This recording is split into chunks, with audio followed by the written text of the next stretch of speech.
Well, the trouble on Lake Ontario continues tonight in Niagara and Orleans counties. The lakeshore flood warning is in effect for both counties until 2 a.m. tomorrow. More land erosion is possible, which is pretty bad news for all the homeowners who already need an awful lot of help after this historic summer of flooding. Tonight, 2 wants to know what state lawmakers are doing to help those people. 2 News Side's Danny Spiewak is following that for us tonight from Niagara County. Danny? So I'm standing here on Lake Ontario in Youngstown, and you can see that the water has really receded over the past couple of months. It's not nearly as bad as it used to be, but this has been a really tough summer and early part of the fall for a lot of people and a lot of homeowners that live up here.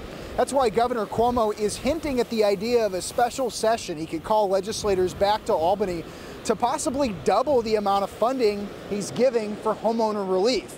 Now, homeowners that have issues can apply for up to $50,000 in funding. Apparently what we're told is that there may not be enough money originally allocated by the state to cover everybody who's having issues. We spoke to one homeowner today here in Youngstown who's going to be applying for that funding, and he likes the idea of getting possibly some more state money. I know there's a lot of costs and a lot of disasters around, and but this particular one is really billions of dollars worth of real estate going into the lake, and it's kind of good to see it being addressed. I spoke with State Senator Robert Ort earlier this evening, and he told me that he thinks the governor may have the authority to increase the funding himself. And he says if there is going to be a special session, he wants to go back just to talk about Lake Ontario flooding and no other issues.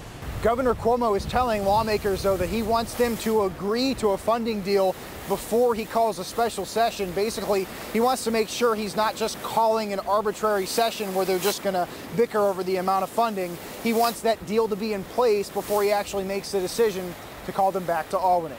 Reporting here from Lake Ontario in Youngstown, Danny Spiewak, Channel 2 News. All righty, Danny. Now